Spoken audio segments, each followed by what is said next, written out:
Olá, meus queridos, tudo bem? Na medida do possível, como eu sempre digo, eu espero que muito bem. Só que hoje eu quero compartilhar com vocês um pouquinho da minha vida, né? Eu sempre gosto de compartilhar com vocês aquilo que acontece comigo, né? As minhas experiências. Eu gosto disso porque ah, compartilhar conhecimento e experiência é sempre bom para que a gente possa aprender, para que a gente também não erre, né? Para que a gente saiba como lidar com a vida, né? Com aquilo que a vida coloca diante de nós, né? As demandas da vida, né? As situações problemáticas que a vida coloca diante de nós, né? Então eu gosto muito de compartilhar o que acontece comigo, né? Ah, Robson, você quer biscoito, quer chamar atenção? Não, né, não.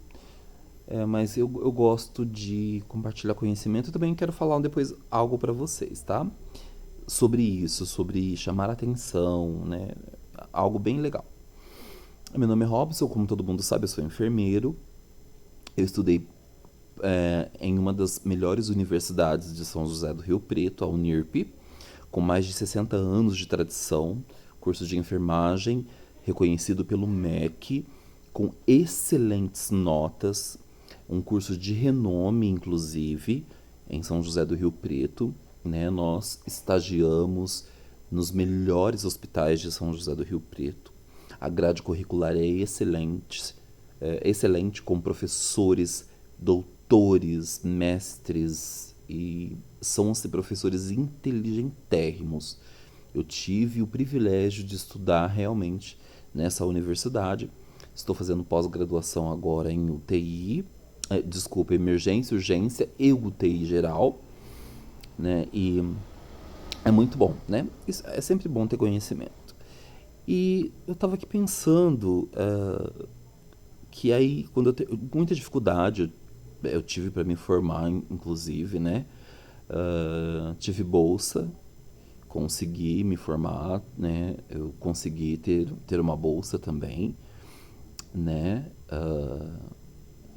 E, enfim, terminei o curso. E quando eu terminei, bom, vamos lá. E agora? Vamos começar a elaborar um currículo bem feito e espalhar esse currículo pelo mercado de trabalho. Tive minha primeira experiência profissional e como enfermeiro, você tem que. Quando eu entrei nessa instituição, eu não tinha muito bem aquele feeling para você sentir como era a instituição, né? O que eu deveria ter perguntado antes, né? O que eu deveria ter, na verdade, pesquisado antes, né? Porque se você sempre quer ter o seu primeiro emprego. Então, eu como enfermeiro, eu tinha que liderar a equipe, eu tinha que liderar a equipe de técnicos de enfermagem, auxiliares, enfim, né? Enfim, era todo um processo, né? Que um enfermeiro ali, como um enfermeiro-chefe da equipe, você tem que ter feeling, você tem que ter um certo conhecimento e até mesmo um feeling, né? Para que você possa liderar bem, né? Só que eu não tinha um feeling, eu não entendia muito bem a cultura da empresa, né? Porque as empresas têm uma cultura, só que você precisa ficar muito atento qual é a cultura dessa empresa para que você não se dê mal. O que foi o meu caso, porque eu acreditava que eu podia aplicar todo o conhecimento científico, teórico, e eu não podia, né? Não podia. O porquê, eu não sei, porque eu não conhecia a cultura da empresa. Mas eu gostava demais de trabalhar ali, sabe? Muito mesmo. Então eu não entendia a cultura da empresa, né? Apesar de ter muito conhecimento, e eu gostava de passar esse conhecimento para o pessoal, para minha equipe, né? Eu gostava demais, assim, muito, né? Inclusive, por exemplo, quando acontecia alguma situação em que eu tinha que ter uma tomada de decisão, eu não pensava duas vezes.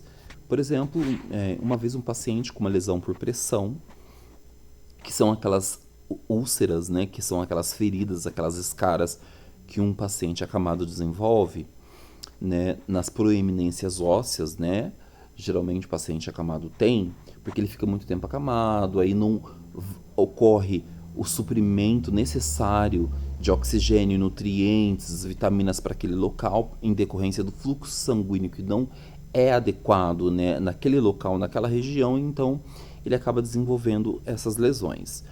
Então, quando ocorre a necrose, o tecido fica preto e enegrecido, existem inúmeras técnicas que você pode utilizar para poder curar, tratar essa ferida.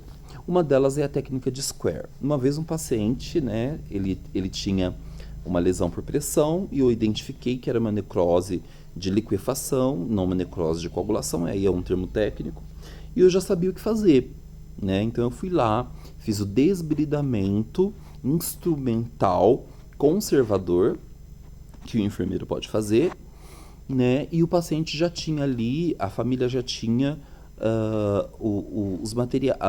os produtos que poderiam ser utilizados. Então, quando eu identifiquei aquilo ali, eu não pensei duas vezes em ir lá e aplicar a técnica, né, que eu conhecia. Mas aquilo correu por toda a instituição. Nossa, fez isso, fez aquilo, né? Não passei uma boa impressão, mas eu não conhecia a cultura da empresa. Eu achei que estava tudo bem, né? Claro, obviamente, depois de um tempo fui desligado da empresa porque além disso, você tinha que ter uma certa. Eu não digo humildade, porque não é isso, não é falta de humildade, mas um certo tipo de submissão, que era uma submissão tóxica, né? Então, eu não percebi isso, acabei sendo desligado, porque eu entrei lá para ser um profissional. Mas enfim, né? Gostei muito de trabalhar lá, aprendi muito. Trabalhei para várias cooperativas, enfim, né? E aí então, depois eu passei por uma fase muito difícil no ano passado, que minha mãe ficou doente praticamente o ano todo. E no final do ano ela teve uma crise muito forte, muito forte. E ela teve que. A minha mãe teve que. Ficou internada há 30 dias em decorrência dessa crise lá em Barretos. E ela teve que, infelizmente, ela teve que parar de trabalhar. Até então minha mãe trabalhava não todos os dias, 2 vezes por semana. Ela, né, trabalhava. Hoje ela tem o seu benefício, graças a Deus que nós conseguimos. Eu consegui para ela, com a ajuda da Cristina Reale, que me ajudou muito. Ela nos ajudou muito. Os irmãos da igreja também, onde eu frequento, me ajudaram muito, né? Foi um ano muito difícil para mim, porque eu tinha transtorno de ansiedade generalizada, né? Com depressão, enfim, né? Tratada, sim, claro, né? Medicado, tratado, acompanhado, enfim. Tudo isso eu desenvolvi ao longo de uma vida inteira que eu tive de muito bullying. Sempre digo, eu sempre falei isso aqui, né? Muito bullying, muita rejeição, muito racismo, muito preconceito, né? Enfim, então, juntando todos esses elementos ruins, eu acabei. Você chega a uma certa idade que você acaba realmente. Esses traumas te geram consequências, né? Você fica com sequelas. E eu desenvolvi a TAG, né? Que é o transtorno de ansiedade generalizada. Hoje eu tô bem, graças a Deus. Ai, deixa eu me posicionar aqui. Graças a Deus eu tô muito bem. É um tabu falar sobre isso, ninguém gosta. Mas eu sempre falo. Então vamos adiantar. E aí, gente, eu comecei então a encaminhar determinados currículos para outras instituições, né? Fiz prestei muita assistência para cooperativas, né? Enfim, tentei voltar para essa empresa, não consegui, claro, né? Porque eu não entendia a cultura, enfim. E aí,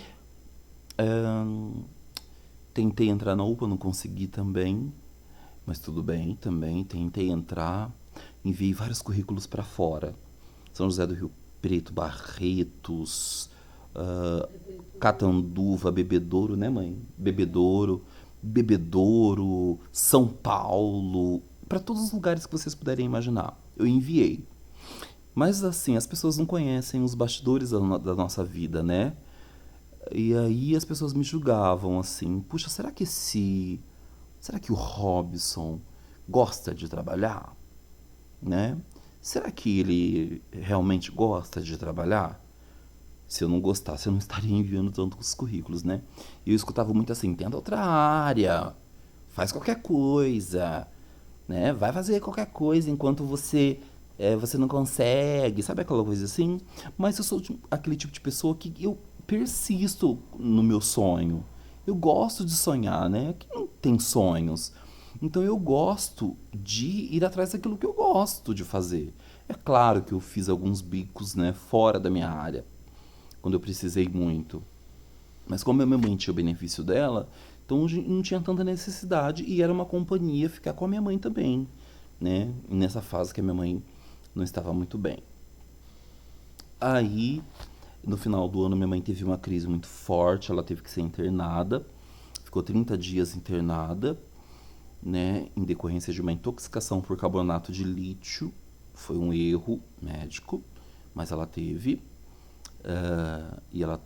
Porque minha mãe tem TAB, não TAG, mas TAB, né, que é o transtorno afetivo bipolar. E aí, ah, resultado, ela ficou proibida de trabalhar, de exercer qualquer tipo de atividade laboral. Aí nós pensamos: e agora, mãe, o que nós vamos fazer? Né, com aluguel para pagar, enfim, tudo isso, né? Porque tudo ficou muito difícil. Eu não tinha apoio de muitas pessoas para isso. Tive amigos maravilhosos que me ajudaram, inclusive um deles, ele sabe quem é. Eu só não quero falar o nome dele aqui, deles na verdade, né? Porque eles sabem que eu tô falando deles. Eles me ajudaram demais, demais, demais mesmo. Mas muito, assim, né? E eu agradeço a Deus pela vida deles, assim. E aí, gente, beleza. Consegui um, um trabalho em uma empresa de renome, com muito renome, de muito renome mesmo. Uma empresa de São José do Rio Preto que comprou uma rede aqui da cidade de Olímpia. Eu não vou citar os nomes da empresa, tá, para não dar problema. Que comprou uma rede aqui de Olímpia, né? E eu fui chamado para trabalhar assim. Um amigo me indicou, eu fui chamado para trabalhar nessa empresa, mas tudo muito incerto ainda, sabe? Então eu não tudo muito incerto com a escala. A escala que nós recebemos vieram com poucos dias de trabalho, né? Uma remuneração não muito boa. Para mim, financeiramente não estava compensando, porque agora eu tenho aluguel, tenho supermercado, tenho, né, medicamentos da minha mãe, né? Tem tudo, eu tenho que pensar em tudo isso, né? Eu tenho responsabilidades. E ao mesmo tempo me surgiu um trabalho particular. E aí eu aceitei os dois, porque até então eu precisava muito. Mas aí, por ser uma empresa de renome, eu pensei: nossa, agora essa empresa vai me trazer vai me trazer prestígio, vai me dar nome, né? Eu vou ser reconhecido, né? Eu vou ter contatos, eu vou ter um networking muito bom, eu vou ter contato com os melhores médicos e enfim, tá? Mas aí de repente eu parei pra pensar, porque depois a gente para pra pensar, né? E com essa transição toda e falei: será? Não, não vale a pena. E eu resolvi ficar com esse particular que eu estou agora, né? Porque esse particular realmente ali eu trabalho, gosto dali muito, muito, muito, muito, muito, demais, né? Gosto demais de trabalhar ali. E eu resolvi ficar com esse particular. né? Então eu estou lá até então. Nossa, Robson, você saiu dessa empresa que tem esse renome?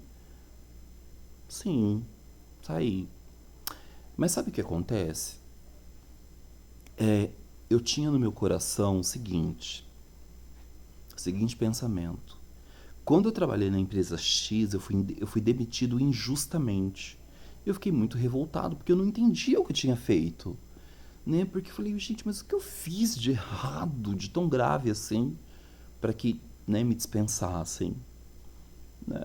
Bajulação. Ah, vamos falar a palavra certa, né? Bajulação, me achavam arrogante, essa é a verdade, né?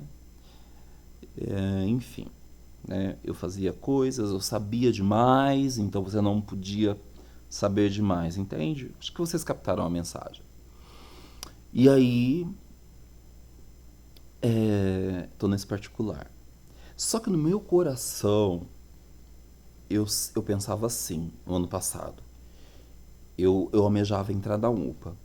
Então eu pensava assim, bom, agora eu vou entrar na UPA, vou fazer de tudo para entrar na UPA, porque eu quero mostrar para todo mundo que eu venci. Sabe aquele orgulho ferido? Que eu venci, que eu consegui, que eu consegui superar as minhas dificuldades, lutando com a força do meu próprio braço, né? E ou as empresas que me chamassem para fora. Eu já queria ir. Meu desejo era postar no Face e falar: olha, venci. Jogar na cara da sociedade, sabe? Que te cobra. Né? Porque a sociedade cobra de você que você trabalhe, que você tenha um bom salário, que isso, que aquilo. Né? Porque muitos pensavam: será que esse Robson gosta de trabalhar mesmo? Né? Porque eu mandei muitos currículos para muitos lugares. Né? E muitos deles disseram não. O porquê? Não sei, né? Não sei. Talvez pela minha sexualidade. Não sei. Não sei. Mas enfim, tentei. E aí, tentei esse ano de novo entrar na UPA. Não consegui, porque o quadro de funcionários lá tá completo, né? Mas no meu coração eu tinha esse desejo de entrar para fazer bonito, sabe? De conseguir, vou esfregar na cara da sociedade. E aí, hoje eu entrei num grupo de oração que eu tenho. Todos os dias eu tenho um grupo de oração de amigos de fora. Né? Nós temos um grupo de oração onde nós nos reunimos todos os dias para orar. E coincidentemente, não é coincidência não, né? É providência divina. Uma das minhas irmãs de oração, ela citou uma passagem lá que caiu para mim. Foi assim, Deus falando comigo. E essa passagem está no livro de Lucas, capítulo 14, versículo 8, que diz o seguinte, serviu para mim. Os primeiros lugares, diz. Olha só que interessante. Reparando como os convidados escolhiam os primeiros lugares, propôs-lhe uma parábola. Quando for quando por alguém fores convidado para um casamento, não procures o primeiro lugar, para não suceder que, havendo um convidado mais digno do que você, que seja mais digno e inteligente do que você, vamos colocar assim, vendo aquele que te convidou e também a ele, te diga, dá o lugar a este, então irás envergonhado ocupar o último lugar. Então, em vez de você fazer isso, você vai e ocupa o último lugar. Pelo contrário, quando fores convidado, vai tomar o último lugar. O que ele está dizendo aqui? Você, quando for convidado, não se assente no primeiro lugar. Vai e tome o último lugar. Tome o último lugar. Para que quando vier o que te convidou e te diga, amigo, senta-te mais, olha só que interessante, para cima. Ser-te-á isto uma honra diante de todos os mais convivas. Né? Palavras difíceis da Bíblia, né? Pois todo o que se exalta eu, né, querendo mostrar para a sociedade, será humilhado. E o que se humilha será exaltado. Disse também ao que havia convidado: quando deres um jantar ou uma ceia, não convide os teus amigos, nem teus irmãos, nem teus parentes, nem vizinhos ricos, para suceder que eles, por sua vez, te convidem e sejas recompensado. Antes, ao dares um banquete, convide os pobres, os aleijados, os coxos e os cegos, e serás bem-aventurado pelo fato de não terem eles com que recompensar-te. A tua recompensa, porém, tu receberás na ressurreição dos justos. Deus está falando que a sua recompensa vai vir quando você for morar no plano espiritual, quando você for morar com Ele na eternidade. Então aqui, ajude quem precisa de verdade. Não trabalhe por status, não procure status, poder, nada disso. Ajude as pessoas que realmente precisam de você. Se vier um emprego melhor, se vier aquele grande sonho, aquele grande trabalho que você tanto almeja, ótimo, muito bom. Mas até lá, ajude quem precisa de verdade. E aí, um dia, você será exaltado. Pode não ser aqui, mas lá na glória com Deus. Porque Deus, sim, vê o que você está passando e Ele te recompensa. Tá bom? Então eu espero que vocês tenham entendido a mensagem. Até a próxima. Desculpe o vídeo que ficou muito longo, tá bom? Mas até a próxima.